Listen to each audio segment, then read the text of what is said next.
Bloodvale Court, Case File 6, The Layman's Veil, Chapter 1, Beneath the Layman's Veil. The Layman Veil lay forgotten. It was a scar on the earth, hidden behind the crumbled walls of the old city, where time had slipped like water through a cracked vessel. Stones, broken and jagged, jutted from the soil. Half-buried gravestones leaned at impossible angles. Moss crept across inscriptions until letters became nothing more than vague impressions, worn smooth by decades of wind, rain, and neglect. No names were remembered here, no prayers who had ever been sung, no family had come to visit, only the earth had watched, patient and indifferent. A chill rose from the soil, the ground seemed to pulse beneath every step, as if something beneath the surface inhaled and exhaled like a sleeping beast. A faint shimmer hovered over the veil, a subtle ripple in the air, the last exhale of a dream that had never been fully dreamed. The wind, when it came, carried whispers that could not be understood, not words, exactly, more like fragments, like the edges of conversations torn from memory. They wound around the ruined stones, brushing the ears of anyone who ventured too close, and vanished before their meaning could be grasped. Scribe Havolinus noted the first signs of disturbance when the excavation began. The team had been sent to survey the veil, to determine whether the ground could hold beneath human hands, or whether the centuries had rendered it hollow and unstable. They reported nothing at first, only the quiet, but the quiet was deceptive. It had weight, it had shape. On the second night, the whispers began. At first, it was the faintest murmur, a brushing sound across stone and dirt. The men and women of the team thought it was wind or tired nerves. By the third night, the murmurs had grown into distinct voices, soft, melodic, and impossible to place. Some spoke in dialects unknown, others were fractured, broken phrases, as if the dead were trying to learn speech again. And then came the shadows. They flitted between gravestones, ephemeral and thin, the size of children, with eyes like hollow glass that reflected sorrow. When the fire was lit, they melted into the smoke. When the team slept, their tools were rearranged. Tent flaps were brushed with cold ash. The air itself seemed aware, pressing and tightening around them. The central mound yielded the first artifact, a tablet carved from stone, etched deep with words no one could read. It hummed faintly, not with sound, but with presence. Havolinus ran his fingers over the worn carvings and felt a pulse beneath, the same heartbeat the earth had been hiding. Attempts at translation revealed fragments. The tablet, known later as the Lost Oath, spoke of a pact between the living and the buried. We have light in forgotten earth. Bind memory's chain, bind loss to worth. Forget us not, lest shadows rise, and veil the day with endless night. The veil was alive, not in the way the living were alive, but alive in memory and absence. The dead had waited, aware that they were being forgotten. Memory itself became a tether, a binding force that demanded recognition or vengeance. Locals spoke of the veil in hushed tones. Elderly Margaret was one of the first witnesses to be recorded. She whispered in fragmented sentences.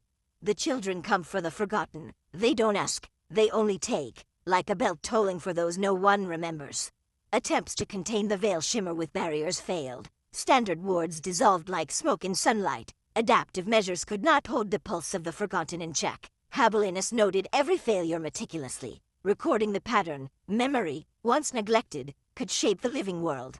At night, the whispers grew louder. Footsteps echoed where no feet should have been. The air thickened, pressing down. Gravestones shifted imperceptibly, letters fading and reshaping. The Lost Oath radiated influence across the veil, each beat a pulse in time with a memory long past. Every stone, every patch of earth, was a record, a witness, a voice, and the veil remembered what humans refused to hold. The team began to falter. Dreams were invaded by visions of the veil as it had been centuries ago, barren fields blooming with shadows, unmarked graves heaving with forms that vanished before recognition. The dead did not speak to the living. They whispered through the edges of thought, bending the mind toward remembrance. Havolinus wrote, "We cannot leave, not yet. The veil demands attention. It will not be ignored. Those who forget will hear its song."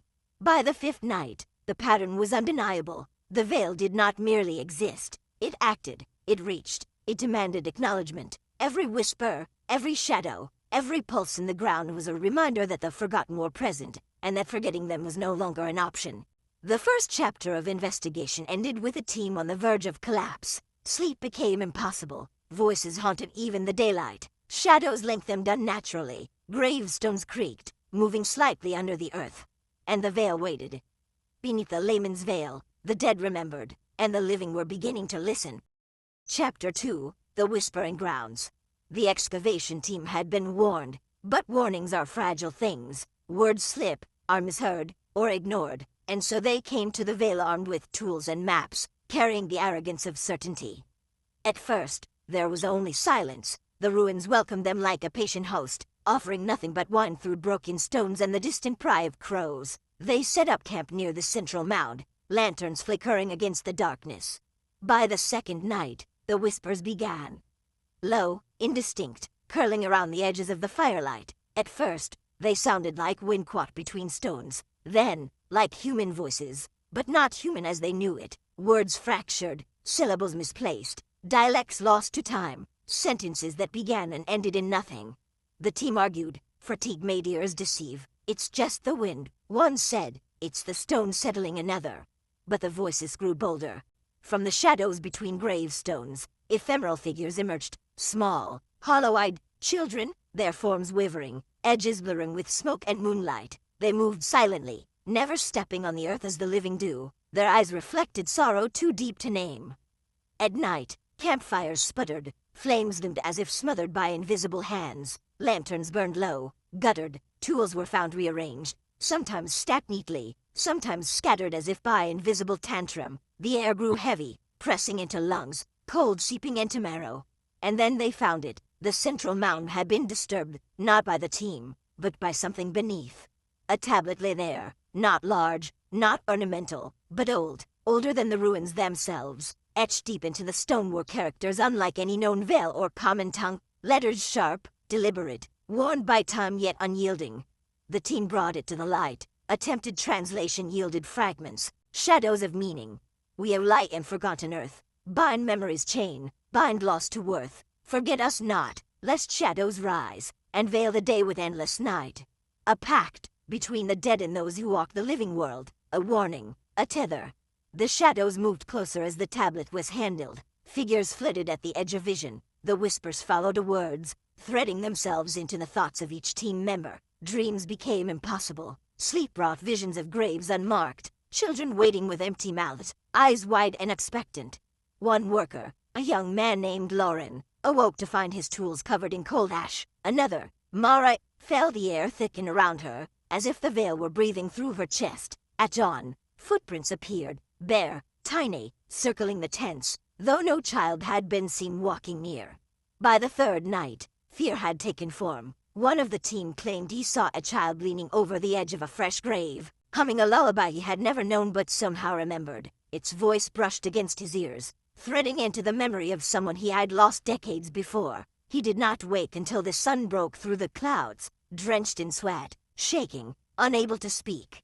The veil shimmer pulsed with every heartbeat beneath the mound. The lost oath glowed faintly, visible only when the night pressed hard, and the air became almost liquid in its weight. Attempts to block the whispers with words failed. Veil barriers dissolved under the touch of the unseen. Protective symbols, etched into the soil, disappeared by morning. Even the tablets used to record the occurrences were found erased of their ink, as if the writing itself had been inhaled by the ground. Habelinus noted it meticulously. The veil listens, it records, it remembers, it demands. Memory here is not passive, it acts, and it does not forgive neglect. Night after night, the same pattern repeated. Shadows flitted, whispers murmured, objects moved. Tablet words pulsed like living veins beneath the fingers of those who touched them. And always, the feeling remained, that someone, or something, was watching, waiting, not from above, not from behind, but from beneath, as if the earth itself had grown a mind, and this mind remembered every slight, every forgotten name, every overlooked life. By the seventh night, the team no longer slept. They huddled around the fire, listening to whispers that twisted meaning into their thoughts, echoing names they could not recall. And when dawn came, no one left unchanged. The whispering grounds had opened, and the layman veil was no longer merely ruins. It had become a voice that demanded attention. Havelinus wrote in the ledger, "Those who enter must understand, this is not a place of the dead, it is a place of remembering, and those who do not remember will be remembered for them." Chapter 3, The Lost Oath. The tablet rested beneath a central mound, half buried in soil that refused to yield. Its surface was cold, smooth under gloved fingers, yet it pulsed with a faint heat, as though the words themselves were alive. Havelina knelt to examine it. The script was foreign, unlike any known Vale or common tongue. Sharp angles met flowing curves. Each stroke seemed intentional, deliberate. Some lines appeared to shift when not observed directly, teasing comprehension. Attempts at translation yielded only fragments. A sense of purpose emanated from the words, but full meaning was elusive. We are light in forgotten earth. Bind memory's chain, bind loss to worth. Forget us not, lest shadows rise, and veil the day with endless night. The words were not merely carved, they demanded to be remembered, and in that demand, the air shifted. A soft hand vibrated beneath the mound, low and constant. It was a pulse, a heartbeat, the heartbeat of forgotten things. When a team member tried to lift the tablet, the ground shivered beneath them, not like an earthquake, too subtle, too precise, but a vibration that spoke of awareness, of resistance, as if the veil itself was deciding whether they were worthy of touching what lay beneath. Havel wrote, "Memory here is not passive, it is alive, and it is patient." The first manifestation came at dusk. A child, translucent and fragile as frost, appeared at the edge of the excavation circle. Hollow eyes reflected the tablet's glow. She mimicked the movements of those nearby, but all was a second behind, all was out of reach. The whispers grew louder. Names, half remembered, rolled across the air like fallen leaves. Every voice seemed both familiar and foreign. Every name brought a pang of recognition, an ache for things long forgotten. Lauren, the youngest of the team, swore he saw the figures of children he had never known, standing in formation around the mound. One reached out, lips moving in a lullaby he felt he should know but could not recall. The air thickened, the fire flared, then died. Shadows gathered, then dispersed like smoke. Attempts to remove the tablet failed. Even with mechanical tools, it seemed fused to the earth. When the team returned after brief absences, they found it exactly where it had been, untouched, but somehow altered. The lines appeared deeper, sharper, more insistent. Havel recorded each alteration in his ledger. The lost oath changes when ignored. He wrote, "It reshapes itself for those who deny it. Memory is not static here. It seeks life, demands recognition." At night, dreams became a battlefield. Each member reported visions of forgotten funerals, names unspoken, lives erased by negligence. Some dreamt of themselves as children they never had, cradled by parents who no longer existed. Others saw empty houses, doors that opened to walls, streets that twisted back upon themselves. The veil was bending reality through memory alone. By the fourth night, shadows flitted in daylight. Children, pale and hollow-eyed, lingered at the periphery of vision. They never spoke, but their presence was a question. "Do you remember us?" Mara, staring into the mound's edge, whispered, "They're not asking, they're warning." The team began to fracture, eyes hollow with sleeplessness, hands trembling from carrying the weight of unseen histories. Words slipped from memory mid-sentence. Names of colleagues, towns, even themselves faltered. The lost oath was consuming their certainty.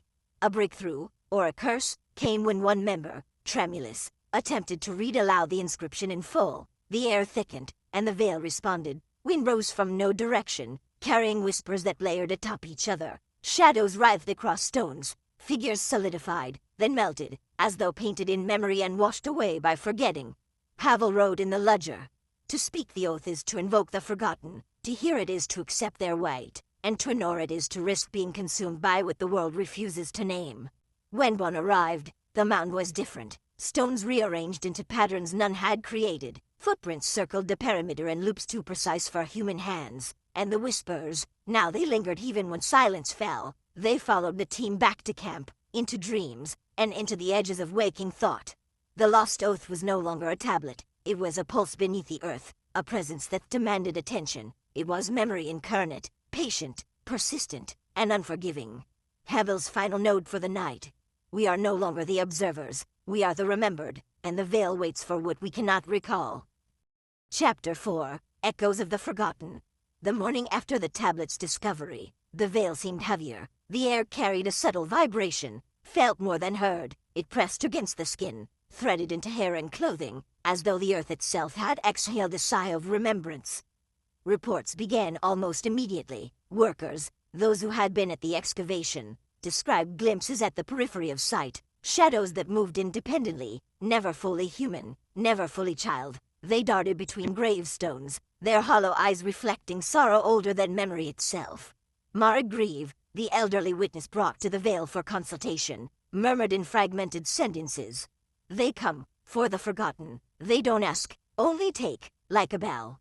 The soft, mournful ringing had begun, faint at first, drifting over the hills and through the ruins. Those who heard it felt it reverberate inside their bones. A signal, a summons, a warning. Attempts to contain the phenomena failed. Standard veil barriers, salt, chants, and warding glyphs were met with resistance. The residue of the veil, the echoes of the lost oath, slipped through each layer as though liquid. Boundaries meant nothing. Only awareness mattered. Only memory.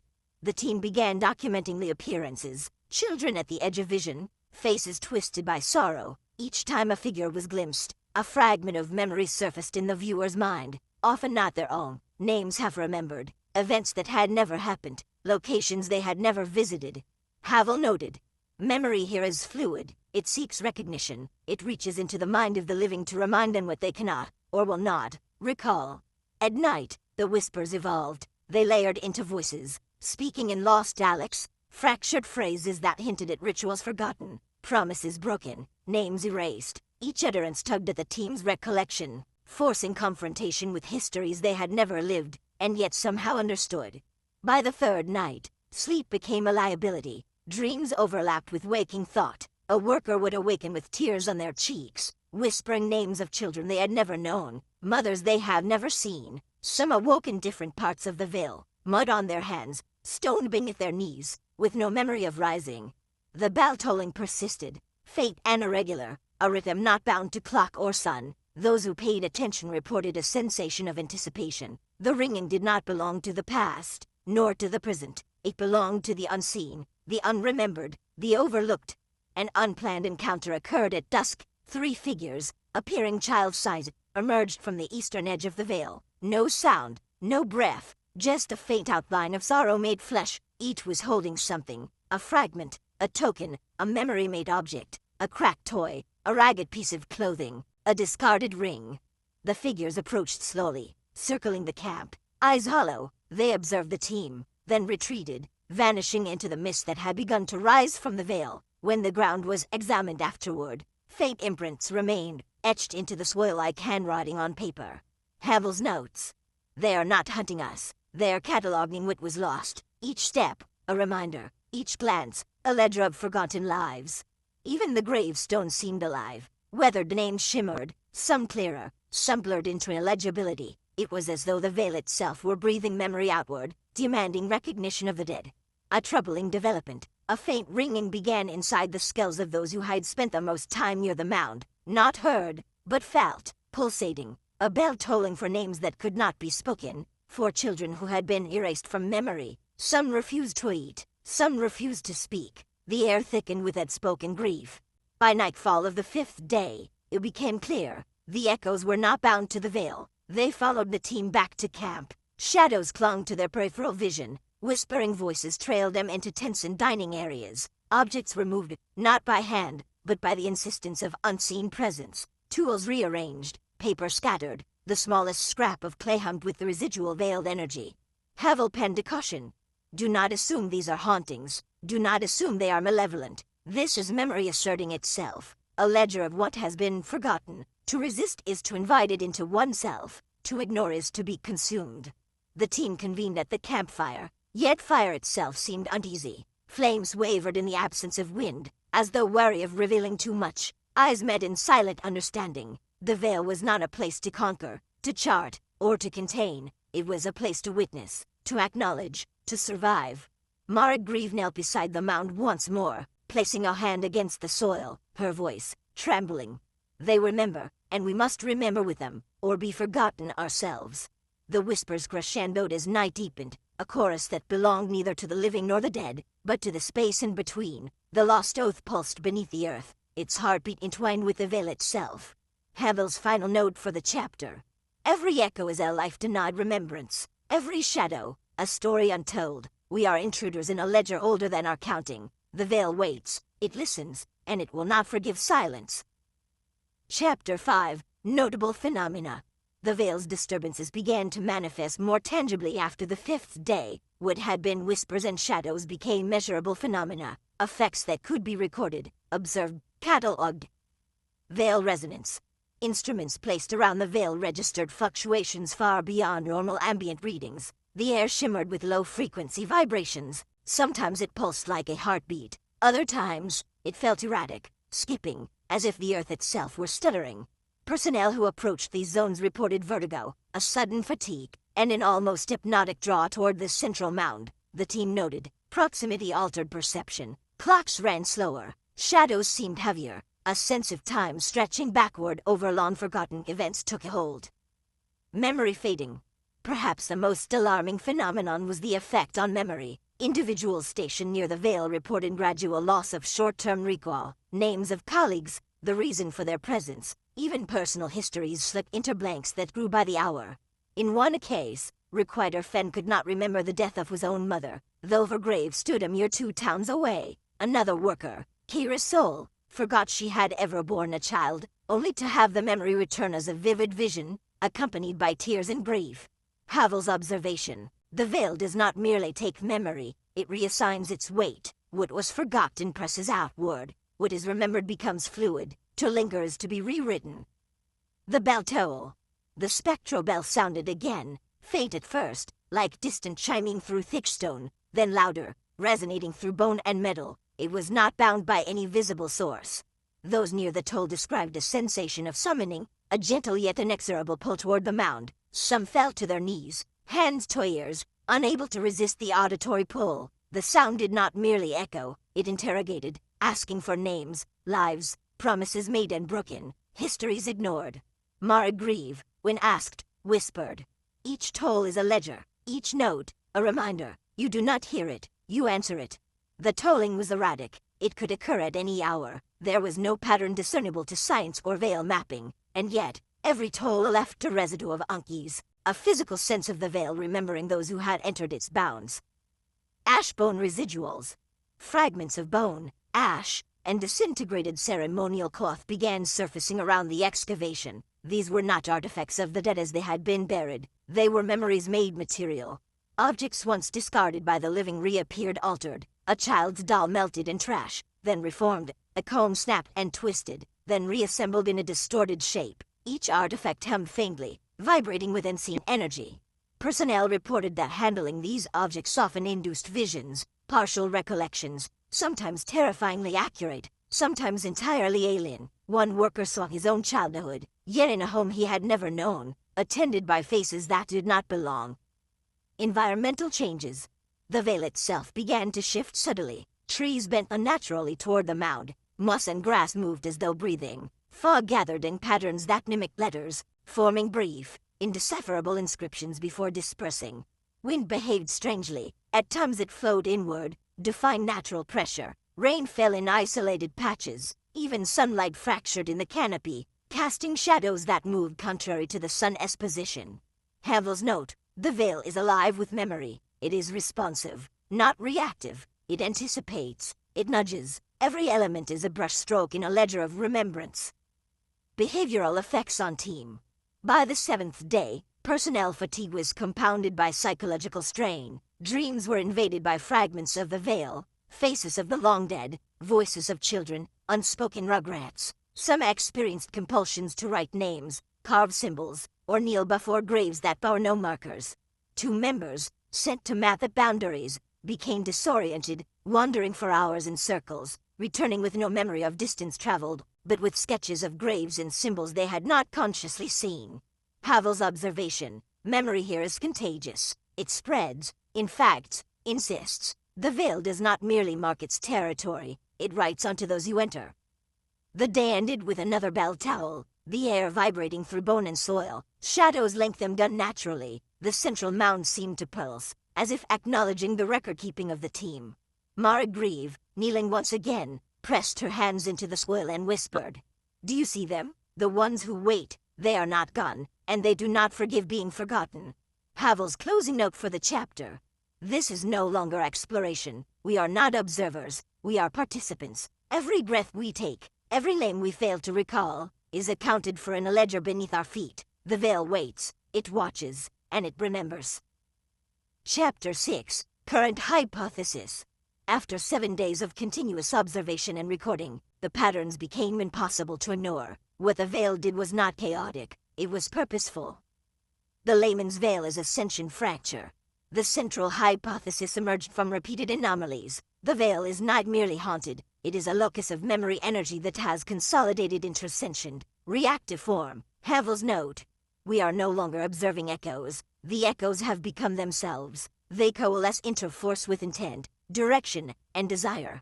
This entity, if it can be called such, does not pursue vengeance. It enforces remembrance. Memory itself is its instrument, its boundary, its voice. Forgotten names, overlooked deaths, unspoken promises, all fuel its presence. The lost oath as a binding force. The tablet uncovered beneath the central mound is more than an artifact. The words etched into stone reveal a pact between the buried and the living. Rough translation. We lie in forgotten earth. Bind memory's chain. Bind loss to worth. Forget us not, lest shadows rise, and veil the day with endless night. Havel's observation. The oath acts as a conductor, an anchor for the veil residue. Every manifestation, every whisper, every bell toll appears linked to the integrity of this oath. If the oath's bindings weaken, the veil's activity amplifies. Cross-case correlations.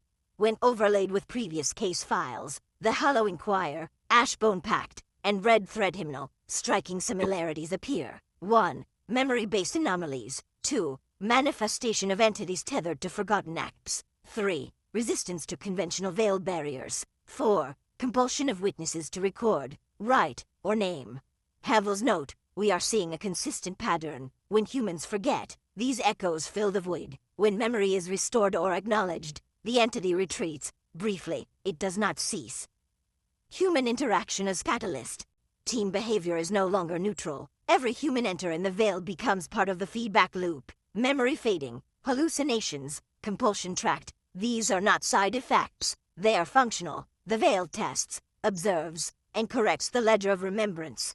Documented examples, Requiter Fenn's hallucinations of his drowned daughter led to physical response. Hand scratched into dirt spelling her name. The veil registered it. His memory partially returned. Marta Greaves' presence, her repeated kneeling at graves, caused a brief stabilization in localized veil resonance. Havel's observation. The veil responds not to violence, but to acknowledgement. It is a court, and we are witnesses to its proceedings. Implications for the court. If the layman's veil represents a veil fracture composed of accumulated, sentient memory, the risks to the living, and the court, escalates exponentially. 1. Standard wards fail because the veil adapts. 2. Extended exposure induces partial erasure of observer identity. 3. Active interference may provoke amplification of phenomena rather than suppression. This creates a paradox. The veil cannot be ignored, yet aggressive containment increases danger. Havel notes. The more we attempt to control it, the more it asserts itself. This is not a breach to be sealed. This is a presence to be understood or survived. The moral component. Perhaps the most critical realization. The veil judges human negligence, forgetting, ignoring, dismissing those who have died. These are not merely personal failings. They are acts with veil-level consequences. Witness testimony repeatedly supports this. Individuals feel guilt physically manifesting. Dreams are invaded by accusatory echoes. Observers report compulsions to kneel, whisper, and name. Havel's note. The layman's veil acts as a mirror to collective conscience. It is justice made audible through absence, visible through shadow. Preliminary hypothesis statement, the layman's veil is a veil fracture where forgotten memories form a sentient, reactive force, the lost oath anchors and partially governs this force, manifestations respond to human memory, both its presence and absence, aggressive suppression is counterproductive, acknowledgement and measured interaction may stabilize local resonance, historical cases suggest this is part of a wider pattern of veil accumulation. The Hollow Inquirer, Ashbone Pact, and similar phenomena are echoes of the same principle. Havel's concluding remark for the chapter. We are standing at the edge of understanding. Every step forward is not a measure of control, but a measure of courage. The veil does not threaten, it calls, and we have answered. Our names, our memories, our failures, they are the ledger. The veil does not forget, neither should we. Chapter 7, Immediate Directives. Following the formulation of the current hypothesis, the court issued a series of immediate directives. Each directive emphasizes containment, observation, and interaction without aggression. Directive 1, Protective Wards. The perimeter of Layman Vale is to be fortified with adaptive veil-resistant materials. This is not a standard barrier, salt mines alone proved ineffective, no metal structures became unstable within hours, observers report the veil reaching through these barriers, softening edges, creating minor distortions. Havel notes, the barrier is not meant to imprison, but to mediate. Think of it as the frame for a painting, not the cage for a bird. The materials used are layered, veil-infused clay to absorb residual memory energy, mirror shards to reflect echoes without trapping them, threads of ash and black linen woven along the perimeter to mark boundaries. These wards are adaptive. Each day, the placement and density of the materials must shift according to readings of resonance. Static defenses fail. Flexibility is paramount. Directive 2, Grey Requiters Deployment. 2 squads of Grey Requiters were deployed to the Vale, tasked with recovery and memory restoration operations. Their objectives are 1. Record oral histories from nearby settlements. 2. Trace forgotten names through genealogical reconstruction. 3. Identify high resonance zones within the Vale. Each requiter carries specialized equipment, Veil-stabilized journals for recording memories as they are recovered, echo tracking devices capable of detecting subtle emotional reverberations, protective sigils etched into clothing and weapons to resist compulsion. Havel notes, the requiters are not sent to fight, but to witness. Their presence is as much ritual as it is investigation. Directive 3, Oral History Collection. Local villagers and surrounding settlements are now active participants in the investigation. Each interview serves a dual purpose, recovery of forgotten names, stabilization of residual echoes. Havel emphasizes, memory is both currency and leverage here. What is forgotten may awaken if recalled carelessly. Yet, without remembrance, the Vale grows restless. Interview techniques are specific, questioning must avoid leading statements, witnesses are instructed to recount events as they truly remember them, not as they wish to remember, any lapse into false memory or conjecture results in immediate retraction and recalibration. Directive 4, Research into Ancient Rites. The Lost Oath suggests connections to rites long forgotten. Scholars and scribe apprentices have been tasked with 1. Cross-referencing the oath with known veil-binding rituals. 2. Identifying potential countermeasures against sentient veil residue. 3. Determining the limits of memory-based containment. Preliminary findings indicate that ritual repetition without acknowledgement of individual names or acts of remembrance is ineffective. The veil requires authentic human engagement. Havel writes, it is not enough to recite an oath. One must recognize each soul that whispers through the stones. Directive 5, Containment Philosophy. The overarching approach has shifted, aggressive suppression is replaced with guided interaction, observers are to document anomalies rather than confront them, the veil is treated less as a hazard and more as a participant in the investigation. Havel notes the psychological strain on requiters. Each requiter walks a line between their own memory and the veil's claims. Failure to maintain that line results in compulsion, memory overlap, and partial assimilation into the veil's ledger. Operational notes, all communication with headquarters is to be verbal only. Written messages risk distortion, regular debriefings at desk are required for mental stabilization, no artifact, tablet, or relic is to be removed without approval from the Thorn Council. Havel's observation, objects carry the weight of memory. Removing them can break the fragile balance. Sometimes, leaving an artifact in situ is the only act of mercy we can perform. Unexpected outcomes. Even with these directives in place, early results reveal new challenges, localized memory fades accelerate near the wards, suggesting a feedback loop, some requiters report hearing new voices, soft, insistent, always naming forgotten children, attempts to catalog names in journals have led to partial erasures in unrelated documents, as if the veil is asserting its own ledger. Havel notes, the veil is not passive, it is aware of documentation, aware of methodology. Each action, no matter how well-intentioned, becomes part of its rhythm. Concluding directive statement. The veil must be approached with caution, reverence, and unwavering attention to memory. The cult's previous methods, aggressive sealing, ritual suppression, or containment, have proven inadequate. Havel's final remark for the chapter. We are no longer custodians of the veil. We are participants in its memory. Every step, every whispered name, every acknowledgement of the forgotten is both act and ritual, and if we falter, the ledger grows heavier. Chapter 8, Echoes of the Forgotten. The moment the lost oath was uncovered, the veil responded. At first, it was subtle, shadows stretching unnatural across gravestones, whispers beneath the wind that no one could trace to lips, a chill that penetrated even the thickest coats.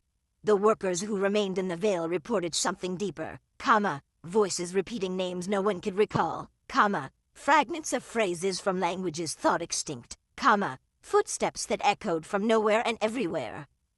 The Halloween choir had been theorized before, but here, their pattern was undeniable.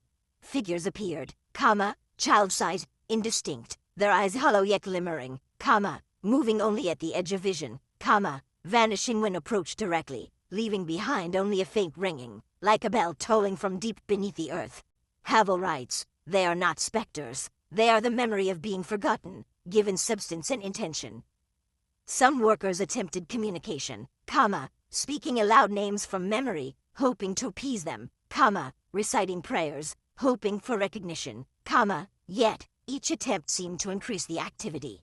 The veil is reactive. Recognition does not comment. It expands. It reaches. One night, a team member named Darren reported, I heard my own name called. It wasn't me, not the me I know, and when I answered, it echoed back something I've never done, never said, and then, it was my voice, repeating, over and over. The lost oath carved into stone deepens the mystery. We are light in forgotten earth. Bind memory's chain, bind loss to worth. Forget us not, lest shadows rise, and veil the day with endless night. Each line seems to pulse, a heartbeat beneath a stone. It is not enough to see the veil. One must hear it, feel it, allow it to name what was lost. Havel notes, memory itself is alive here. Forgetting is no longer passive. It demands acknowledgement, and when denied, it becomes entity. The local villagers began reporting phenomena as well, mirrors fogging with names of people long dead, children waking to hear lullabies they were never sung, animals reacting to invisible presence, fleeing, trembling. One elder, Margrave, described it as, the children come for the forgotten, they don't ask, they only take, like a bell tolling for those no one remembers. Her warning was ignored at first, until disappearances began near the veil. Veil barriers were attempted, standard wards shattered in hours, salt mines evaporated without residue, protective circles fractured under the pressure of unseen eyes. Havel observes, the veil does not resist because it can, it resists because it is a ledger of our omissions. Each seal we place becomes an entry we cannot erase.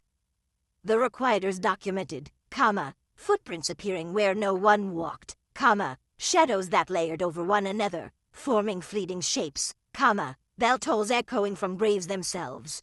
Some claim to see the very fabric of memory twisting. Names once spoken in prayer began to blur, faces of ancestors twisted and wavered. I remembered my own child, then a stranger's, then my own again, and when I tried to write it down, the words changed, became someone else's grief. Havel records an emerging theory. The layman's veil is not simply haunted, it is a fracture where forgotten memories coalesce into sentience. It binds and breathes through remembrance, demanding acknowledgement. It does not ask for tribute, it asks to be remembered. The veil's influence spreads beyond its physical boundaries, short-term memory lapses in those who linger nearby, names of loved ones slipping from recollection, sleep invaded by whispers of the unmarked dead. Havel warns, each act of forgetting feeds it, each overlooked tragedy strengthens its will. The veil is not patient, but it is inevitable. For the first time, requiters documented interaction that seemed deliberate, a shadowed child stopped near a gravestone, it lingered as if observing the requiter's own hesitation, then it disappeared, leaving behind a single carved mark in the dirt, a bell symbol. No one had taught them to carve it. Havel closes chapter 8 with reflection. We are the witnesses of our own negligence. The veil remembers what we refuse to, and in doing so, it grows, it shifts, It asserts itself. To understand it, we must step beyond fear. We must remember all of it. Chapter 9. Notable Phenomena. After weeks at the Veil, the investigators compiled a list of phenomena, oddities that could not be ignored, anomalies that had begun to define the layman's veil itself. Veil resonance, instruments recorded elevated veiled energy, fluctuating unpredictably, vibrations that did not match any natural frequency, some instruments, left overnight, recorded whispers not heard by human ears. The air seemed to hum, a low, persistent note, felt more than heard. The resonance was heavier near gravestones that bore no inscriptions. Memory fading, locals reported sudden lapses in short-term memory, children forgot the faces of their parents. Parents forgot their own names temporarily, investigators found evidence that the longer one lingered in the veil, the more personal memories blurred. Havel writes, memory is not lost, but borrowed. The veil holds it like a ledger, and when the ledger is open, you are empty. The bell toll, a spectral bell sound, faint and irregular, heard at night, even inside sealed tents, it was not mechanical, not wind-borne, it carried the cadence of human sorrow. One worker described it as, not a bell, but the sound of someone waiting for the world to remember them. Attempts to locate a source were futile. The bell originated from the center of the veil, and yet, nowhere. Shadow figures, always child-sized, always fleeting, hollow eyes reflecting sorrow rather than light, appeared near gravestones and vanished when approached directly. Some investigators attempted to interact. They reached toward the figures, called their names, whispered apologies. The response was never direct. The shadows paused, as if acknowledging attention, then vanished with a faint bell chime. Displacement of objects, tools and personal items were found rearranged overnight, campfires sputtered and smoldered without cause, tents were brushed with ash, cold, as if someone had walked through. No physical evidence of trespass was found, no footprints, no damage, only the sense of presence. The lost oath, etched tablet at the center of the burial mound, inscription demanding remembrance. We are light in forgotten earth, bind memory's chain, bind loss to worth, forget us not, lest shadows rise, and veil the day with endless night. Attempts to remove or translate it fully only caused the shadows to become more active. Hubble notes, the veil responds to the act of forgetting, it does not punish, it recalls, and it insists we do the same. Unexplained disappearances, reports of workers and locals vanishing near the edges of the veil, survivors recount figures glimpsed at the edge of vision, accompanied by bell tones, those who vanish seem drawn into memory itself. They are found hours or days later, unable to recall how they arrived, or what was done in their absence. Resistance to standard containment, veil barriers, wards, and protective sigils dissolved or failed, attempts to create protective circles were met with distortion, salt limes evaporated, prayers became faint echoes in the air.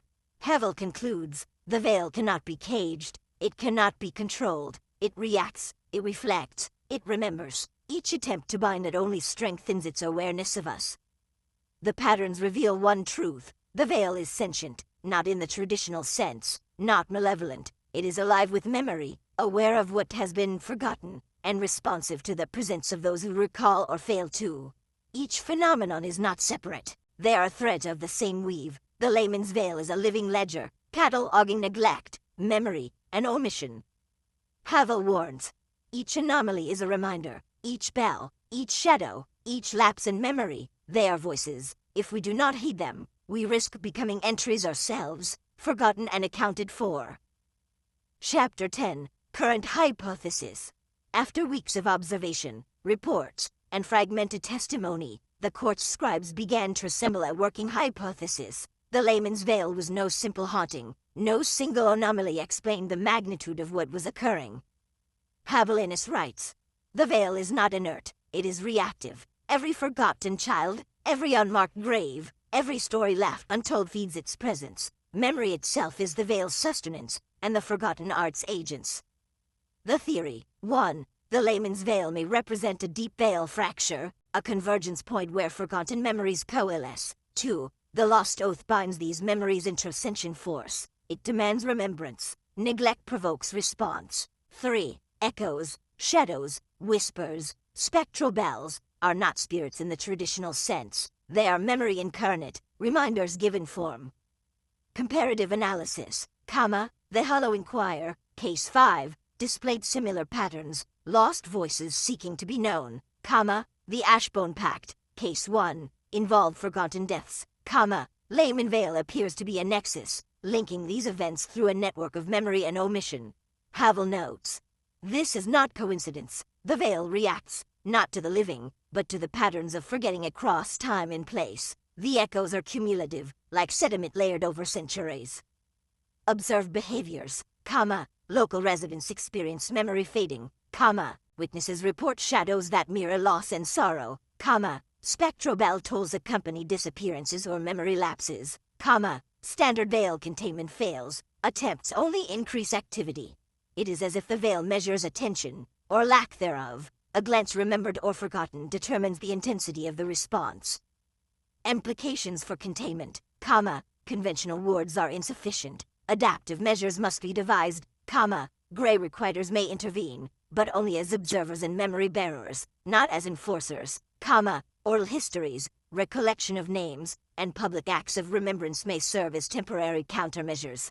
Havel writes, every forgotten name, every erased tragedy, is a thread the veil can tug. To contain it, we must weave remembrance deliberately, or risk being unraveled ourselves.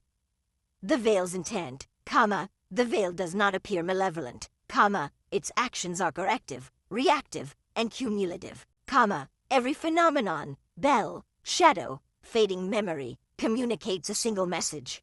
Remember us, speak our names, acknowledge what you have left unclaimed. Warnings, the lost oath is central. Attempts to remove, destroy, or translate it in isolation provoke stronger manifestations, disappearances are localized stories of significant memory neglect, the veil grows more responsive as knowledge of it spreads. Awareness does not calm it, it amplifies the echoes. Havel's conclusion, the layman's veil is a mirror, not of what we have done, but of what we have failed to do. Forgetting is not absence, it is action, and the veil answers all action, even the unseen. The hypothesis stands, the layman's veil is a sentient ledger of the forgotten, an accumulation of neglected memory that manifests in forms perceptible to the living. Its presence grows with each unremembered loss, and its demands cannot be ignored. The next phase of investigation must be careful, deliberate, and observant. The veil cannot be fought, only understood, and even then, only partially. Chapter 11, Immediate Directives. With a hypothesis outlined, the court convened emergency sessions to draft immediate actions. The layman's veil was no longer theoretical, it was expanding, and traditional containment had failed. Havelinus records the directives as follows. Directive 1, Protective wards, establish adaptive veil-resistant barriers around the perimeter, materials must withstand memory-based resonance, continuous reinforcement is required, as manifestations have shown the ability to dissolve or bypass static wards. Directive 2, Grey requiter deployment, teams of Grey requiters are authorized for direct observation and intervention, focus, memory restoration, identification of neglected graves, and cataloging of residual echo activity, requiters must operate in pairs, each must record events independently to prevent memory contamination. Directive 3, Oral history collection, immediate gathering of all surviving oral histories from nearby settlements, priority on names, forgotten events, and rituals that may have been left incomplete, villagers and elders are to be approached with care. The veil responds unpredictably to stress and panic. Directive 4, Artifact research, examine the lost oath for potential countermeasures, translation attempts must be cautious. Isolated exposure can provoke echo surges, cross-reference all ancient rites, including those from Hollow Choir and Ashbone Pact cases, for recurring patterns. Havel notes, directives are preventive, not punitive. This is not a matter of eradication. The veil cannot be destroyed, only acknowledged. Each act of remembrance acts as a temporary stabilizer. Safety considerations, Gray requiters report elevated veil energy near central mounds. Prolonged exposure leads to disorientation and memory bleeding, tools and instruments left unattended have been rearranged or damaged, often appearing in forms symbolic of forgotten events, manifestations include ephemeral figures, child-sized and hollow-eyed, often at the edge of perception. Command guidance, requiters are instructed to maintain calm, do not speak directly to figures without recording intentions, no individual may spend more than 2 hours alone within the veil. The risk of personal memory inversion is high, all findings must be logged in triplicate, with at least one record off-site. Havel's observation. Every action we take must anticipate the veil's response. It does not act randomly. It evaluates forgetting, and it answers. Our directives are threads, fragile attempts to weave recognition where neglect once ruled. The directives emphasize a shift in approach, no longer attempting to suppress the veil, but to work with it, observing, documenting, and remembering are as vital as any physical barrier. Immediate tasks initiated. 1. Erect perimeter wards using adaptive salt, soulclith, and black veinstone. 2. Deploy 2 gray requiter teams to survey and mark central and peripheral burial mounds. 3. Begin structured interviews with residents of settlements within 3 miles of Layman Vale. 4. Prepare artifact containment protocol for the Lost Oath. Ensure multiple secure storage layers. Havel concludes, we have no assurance that these measures will succeed. The veil is patient. It does not strike blindly, but it remembers, and in remembering, it will judge all who enter its bounds. Chapter 12. The Whispering Grounds. The Layman Vale was not silent. From the first day of excavation, murmurs began, low at first, more vibration than speech, moving beneath the hum of the wind through broken stones. The crew reported whispers, indecipherable syllables, fractured dialects, sounds that belonged to no living tongue. They were human, undeniably so, yet not human in origin. By the third night, the whispers became voices, not conversations, but proclamations in fragmented phrases. Some spoke of forgotten names, others, of promises unkept. Shadows moved between the gravestones, ephemeral, child-sized figures whose hollow eyes reflected sorrow. At camp, fire sputtered as if smothered, tents bore traces of coal ash, tools were repositioned, delicately arranged into patterns no living hand would consciously design. Observers noted the first true anomaly, the Lost Oath, a carved tablet, buried beneath a central mound, inscribed in a script neither veil nor common tongue could fully decipher, rough translations suggested a pact, the buried binding memory itself. We are light in forgotten earth, bind memory's chain, bind loss to worth, forget us not, lest shadows rise, and veil the day with endless night. The crew reported changes in perception, time stretched, hours felt like days, shadows deepened even in winglight, sleep was fragmented, dreams were punctuated with unclaimed memories, laughter, and cries of children they did not know. Several experienced echo impressions, fleeting visions of themselves as a child, standing at raves they did not recognize, reaching for names long lost. One worker awoke to find their own voice humming the words of a hymn no one had taught them.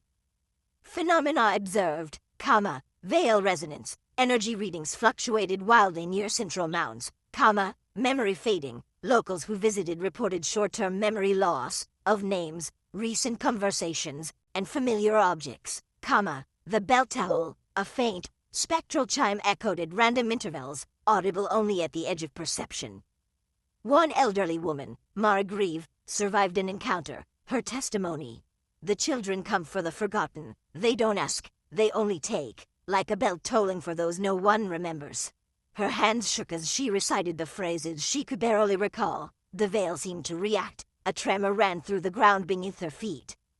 Attempts to contain the phenomena with standard veil barriers were ineffective. The residue resisted, shifting, dissolving under scrutiny. Walls erected to prevent passage were ignored. Tools placed to mark boundaries were moved overnight. Even the most advanced veil gappeners recorded fluctuating interference, as though the veil itself were testing the measures.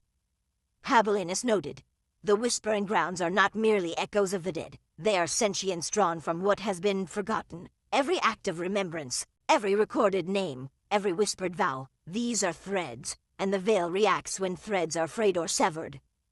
By the end of the observation period, Shadows appeared in daylight near the graves, vanishing when approached, the chime, the bell toll, was heard in multiple locations simultaneously, tools, personal items, even veil-sensitive instruments, were left arranged in symmetrical, deliberate patterns reminiscent of lost rituals.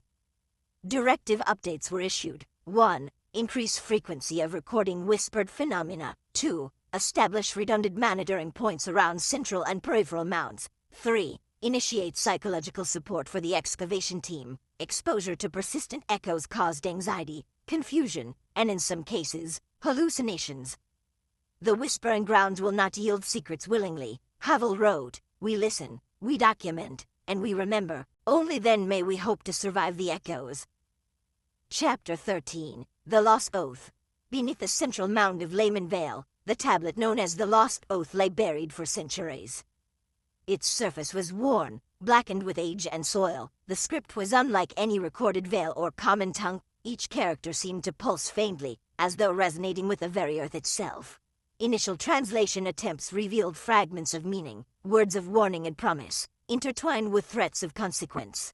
We lie in forgotten earth. Bind memory's chain, bind loss to worth. Forget us not, lest shadows rise, and veil the day with endless night. The ritualistic tone of the inscription suggested a deliberate pact. Those interred had known they might be forgotten, and they bound memory itself as a safeguard.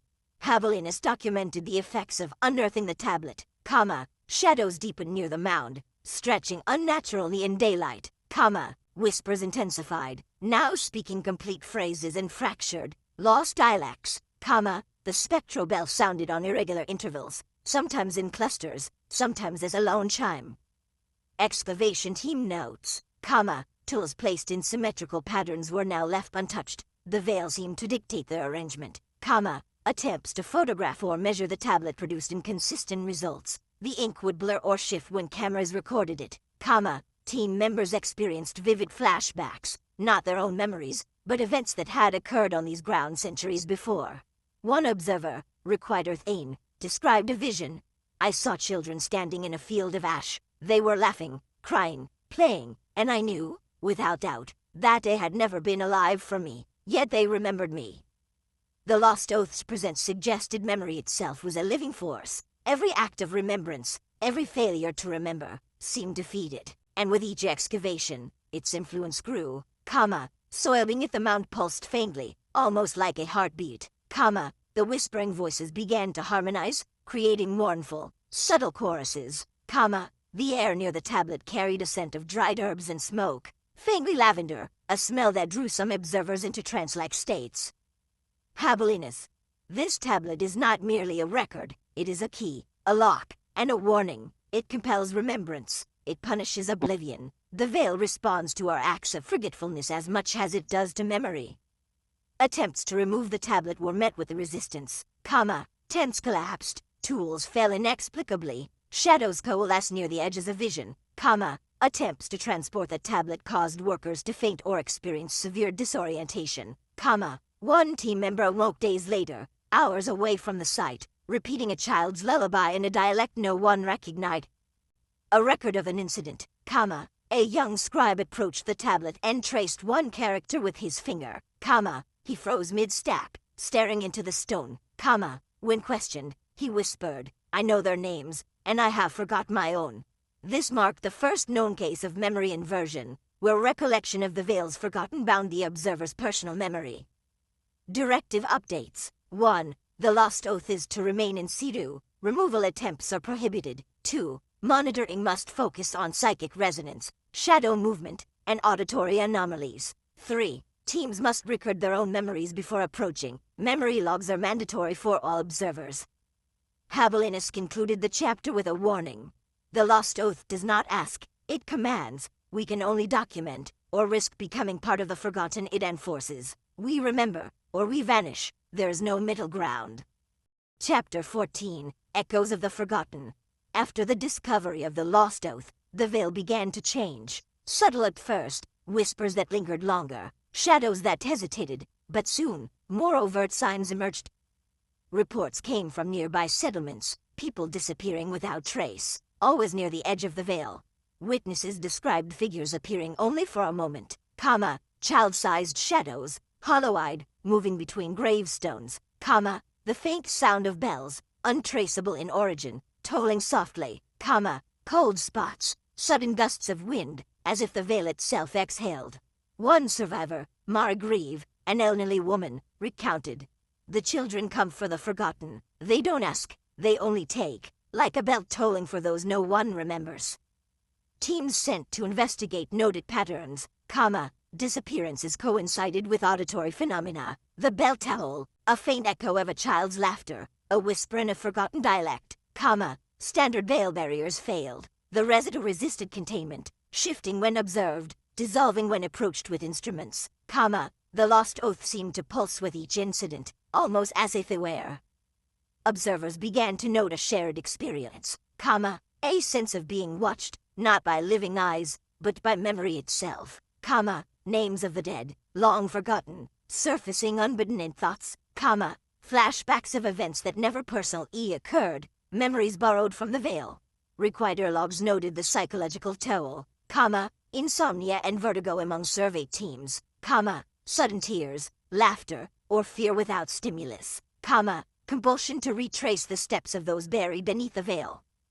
Field recordings captured faint harmonics, a layered chorus, childlike in timbre, repeating fragments of prayers, lullabies, and names, attempts to translate or mimic the sounds caused disorientation in personnel, sometimes lasting days, echoes seemed to synchronize with the observer's own heartbeat and breath. One key observation, the veil did not merely recall the forgotten, it reflected them, manifested them, demanded recognition, those who resisted experienced memory bleed, their own recollections blurred, replaced by those of the veil's residents. Havelinus documented the first confirmed encounter, a team member vanished while recording names from a tombstone, moments later, he appeared on the opposite side of the veil, unharmed but silent, upon awakening, he could recall no personal details, only the names of the forgotten. Notable phenomena, veil resonance, area registers fluctuating, elevated veiled energy, memory fading, prolonged exposure erases short-term memories of loved ones or recent events, the bell toll, persistent, spectral bell sounds act as signals for the veil's demands. Directive recommendations evolved. 1. Increase protective wards with veil-resistant materials. 2. Deploy gray requiders for targeted memory recovery. 3. Collect oral histories from surrounding communities to trace names long forgotten. 4. Study ancient rites connected to the lost oath as potential countermeasures. Havelinus concluded, the veil does not merely haunt, it responds. Memory is its law, and those who forget are summoned. Every whisper, every shadow, every bell is a reminder. We stand upon the precipice of oblivion, and the forgotten hour rising not as spirits, but as reckoning. We must listen, or be lost ourselves. Chapter 15. Notable phenomena of veil manifestations. The veil's influence could no longer be dismissed as residual energy, it was active.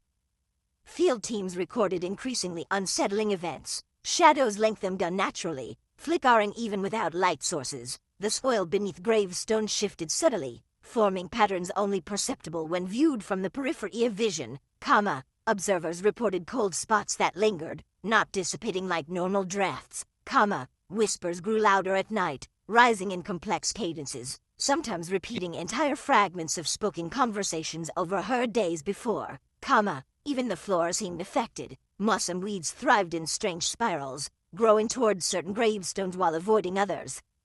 Memory fading became a key concern. Residents near the veil exhibited, sudden lapses in recognition of close family members, difficulty recalling recent events, often attributing them to fatigue, visual anomalies, recognizing objects that were never present or misremembering structures. In one report, a team member stared at a gravestone for 20 minutes, only to realize the name etched upon it was their own mother's, someone they had forgotten for years. Veil resonance patterns showed alarming fluctuations. Devices meant to track veil energy oscillated wildly, showing peaks and troughs that did not correspond with the natural phenomena, peaks coincided with disappearances or strange auditory events, troughs occurred when the veil seemed dormant, though closer observation revealed subtle movements, the pulse beneath the soil, a barely perceptible shimmer, instruments left unattended, occasionally recorded fragmented voices, speaking in unidentifiable languages. The bell toll remained persistent, now understood as more than a sound, reports indicated it caused involuntary physical responses, goosebumps, tremors, even faint hemorrhaging in extreme cases, some claim the toll prompted visions, fleeting glimpses of their forgotten sins or misdeeds, each echo amplified by the veil's memory, Grey requiters attempting to use null bells to counteract the toll found their bells vibrating in reverse, producing hollow harmonics that worsened disorientation. Manifestations of the hollowed included, shadowy figures resembling the dead, often child-sized, appearing near gravestones, apparitions that seemed to absorb memory, standing silently until acknowledged by name or recollection, interference with instruments, compasses spun, clocks stopped, and recording devices captured moments, hours, or days out of sequence. One particularly notable field incident, a team encampment at the Vale's edge reported all personnel losing their recent memories, attempts to recall basic details, their names, the purpose of their mission, the layout of the Vale, failed, all members were found the next morning staring at a central burial mound, murmuring names they did not recognize, each name corresponding to someone buried long ago, and someone completely unknown. Investigative notes, the Vale's activity appears sentient, responding to memory, recognition, and acknowledgement, every manifestation, shadow, bell, whisper, is tied to remembrance or the absence thereof, the lost oath acts as a trigger, not merely a historical artifact. It binds the dead and the living in a constant cycle of recall and consequence. Directive update. 1. Protective wards must be reinforced continuously. 2. Field agents should avoid prolonged exposure without memory stabilization protocols. 3. Community histories must be documented, oral and written, to feed the Vale's need for remembrance without risking personnel. 4. Research into counter-rituals is ongoing, focusing on the oath's language and structure. Habelinus recorded a personal note. The Vale does not tolerate ignorance. Each echo, each shadow, each bell is a reflection of our forgetfulness. To ignore them is to become one of them. To remember, even partially, is survival.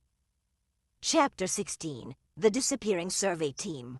The team sent to survey this central burial mound had been missing for 24 hours before any report was filed.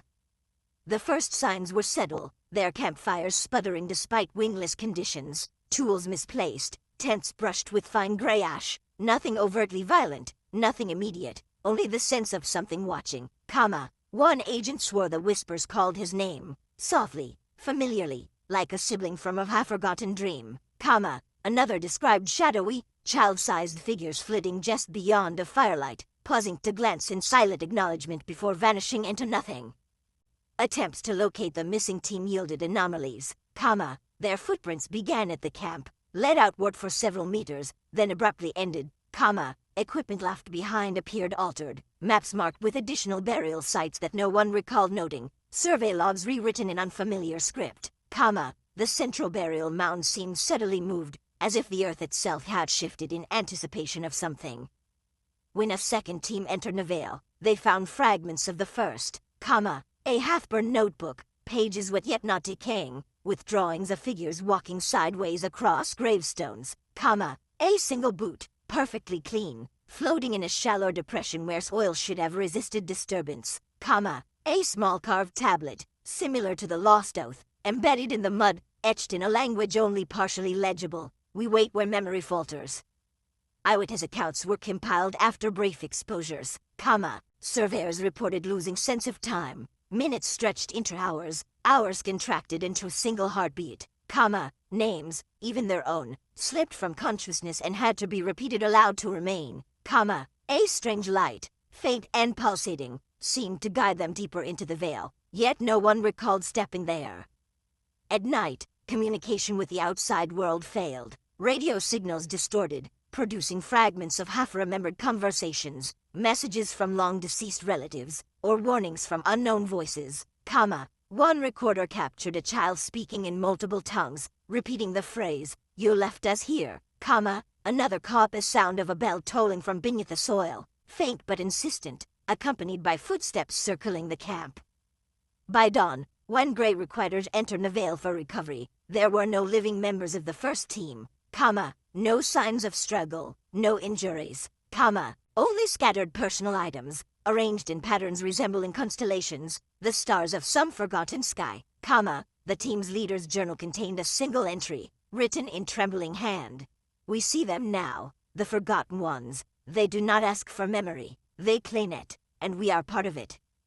Analysis, the Vale appears capable of drawing people into memory itself, erasing physical presence while preserving consciousness in an alternate, echo-bound state, Standard recovery operations failed because the Vale does not confine individuals, it folds them into its history, each missing person becomes a living element of the oath, a node in the Vale's network of remembrance and loss. Javelinus note. We cannot rescue them in the conventional sense. To enter the Vale is to risk becoming a record, an echo, a shadow of our own forgetting, yet to do nothing is to invite its expansion. We must remember for those who cannot remember themselves. Chapter 17. The Lost Oath Re-examined. The tablet lay partially buried beneath a central mound, its edges worn by centuries of soil and rain. Initial attempts to translate the script failed. It was neither Vale Standard nor any known common tongue. Each symbol seemed alive, shifting slightly when viewed from different angles, Scribe Javelinus noted. It resists comprehension, as if the words themselves remember and guard what they say, Linguists assigned to the task reported that the script produced faint whispers when read aloud, voices echoing fragmented promises or accusations. Rough translations revealed a pact, ancient and binding. We are light in forgotten earth, bind memory's chain, bind loss to worth, forget us not, lest shadows rise, and veil the day with endless night, Each line seemed to pulse with Vale energy, reverberating faintly in the air, Attempts to copy the tablet triggered headaches, sudden chills, and, in some cases, brief amnesia of recent events. Researchers hypothesized the oath was not a mere inscription, but a living binding, the dead buried at Layman Vale had consciously tethered themselves to memory, forgetting them was not passive, it was a breach, every soul lost to oblivion reinforced the Vale's growing influence. Further anomalies were observed, a scholar reciting the oath backward inadvertently activated shadowy forms near the grave markers, child-sized silhouettes that disappeared when acknowledged, Tests with Vale-resistant words showed the oath's influence could not be blocked. Energy flowed through the barriers, subtly altering the patterns, Local inhabitants reported hearing faint bell tones corresponding with each recitation, despite the absence of any physical bell. Field observation, when read aloud, the oath produced temporary Vale resonance spikes, measurable fluctuations of energy in the Vale's residual field, Animals avoided the area, moving in erratic patterns, while insects swarmed in tight spirals around certain stones, The wind, if present, seemed to carry whispers from nowhere and everywhere at once. In his personal observation, it is as though the dead speak through the tablet, not in anger, not in plea, but in assertion, remember us rightly, or we shall rise as something else. The oath is both warning and law. It binds not only the dead but those who attempt to observe, record, or forget. Attempts to remove or copy the tablet physically failed, digging it out caused nearby soil to collapse in unnatural patterns, leaving no evidence of a trench, Attempts to photograph or trace its symbols resulted in blurred images, the lines refusing to stay in frame, Even digital scans returned incomplete or corrupted files, the Vale seemingly corrupting memory of the oath itself. Current hypothesis, the lost oath functions as both anchor and sentinel, forgetting the Vale, ignoring the names, or neglecting the ritual strengthens the Vale's consciousness, Each failed attempt to interpret or contain the oath only increases Layman Vale's pull on the living. Closing note by Javelinus.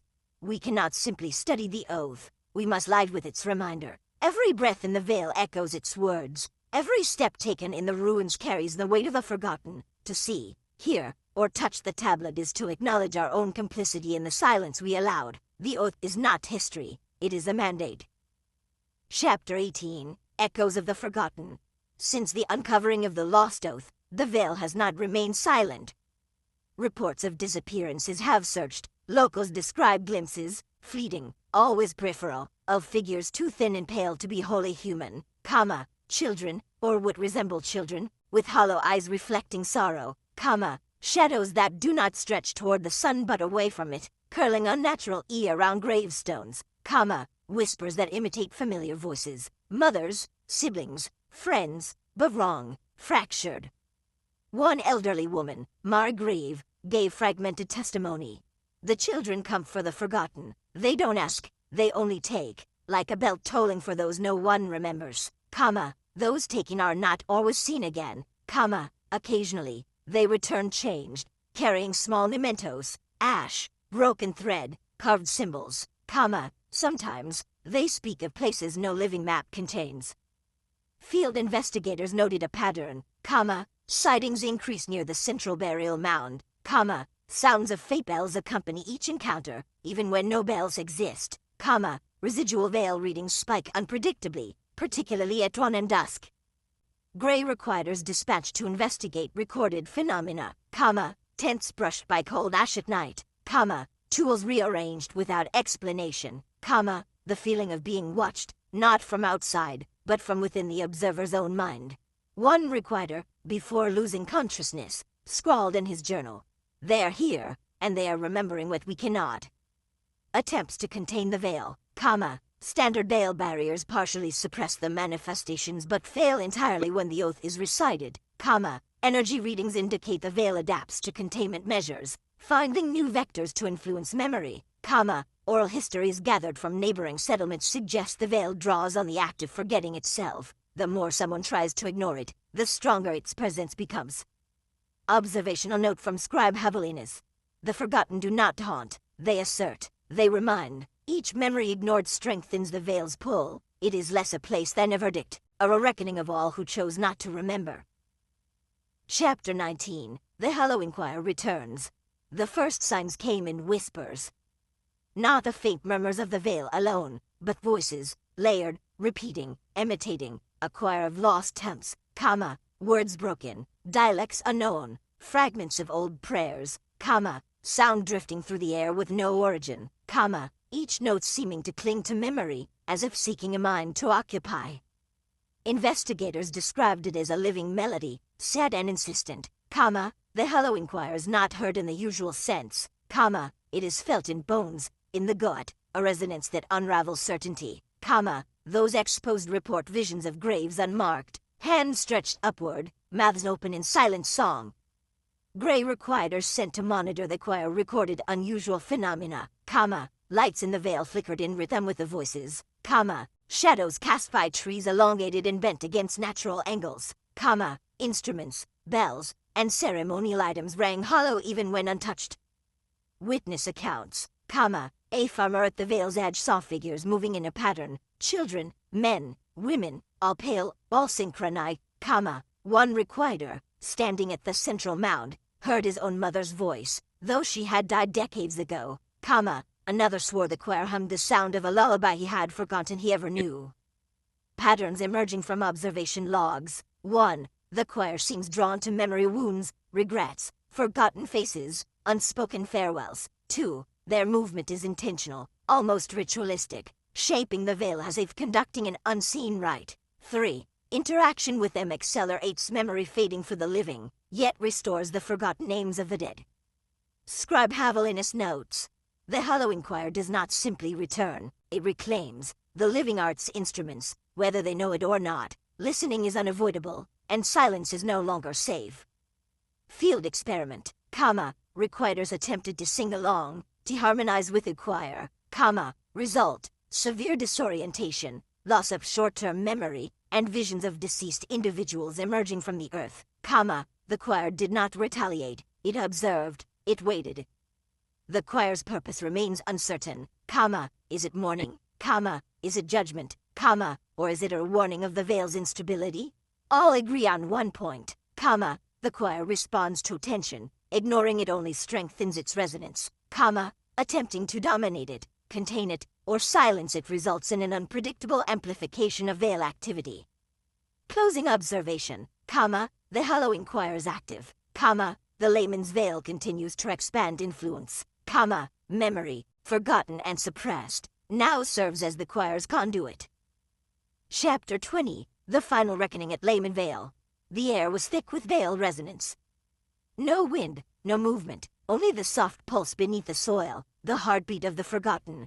Investigators arrived at the central mound, where the lost oath was first uncovered, the stone tablet glowed faintly, etched lines shimmering with an otherworldly light, whispers drifted from the earth, soft, insistent, carrying names no one alive could recall. Gray requiders approached with adaptive wards and veil-resistant materials, protective circles shimmered under their feet, salt threads traced boundaries across the grave markers, yet the veil resisted, barriers bent, dissolved, and reformed under its own will. The hallowing choir emerged from the mists, pale figures, children and adults alike, moved as one entity, each carried an invisible weight, a song of all that had been forgotten, the air vibrated with their harmonics, a resonance that tugged at the minds of the living. Scribe Havilinus recorded, "They do not seek vengeance, they seek remembrance, and in its seeking, the living are instruments, conduits, mirrors of the forgotten." Observations. 1. Memory bleeding. Witnesses recalled events and names long buried. 2. Physical distortions. Graves shifted, earth pulsed, trees bent toward the choir. 3. Emotional resonance. Feelings of grief, guilt, and love intensified, manifesting as spectral forms. The requiders attempted the lost oath countermeasure, recitation of names from oral histories collected from nearby settlements, reverent acknowledgement of all the forgotten, whispered into the wind, each name spoken caused the veil to puddles, softening the shimmer of the veil residue. Suddenly, the choir halted, silence stretched, dancing complete, a single voice, neither living nor dead, spoke through the veil, "We are remembered, we are not gone." Afterward, the pulse beneath the earth slowed, shadows returned to normal, the shimmer of the veil became stable, though still faintly visible to trained eyes. Scribinus concluded, "The layman's veil is not ended, only reconciled. Memory is the tether, forgetfulness is the fracture, and the living must bear witness, always." Final notes, protective wards remain around Layman Vale, Gray requiders continue monitoring, oral histories and names are recorded in perpetuity, the lost oath remains in place, not to bind, but to remind. Case File 6, Status, Open Stabilized, Veil Influence, Reduced Contained. Next steps, periodic monitoring, memory preservation operations, and community remembrance programs.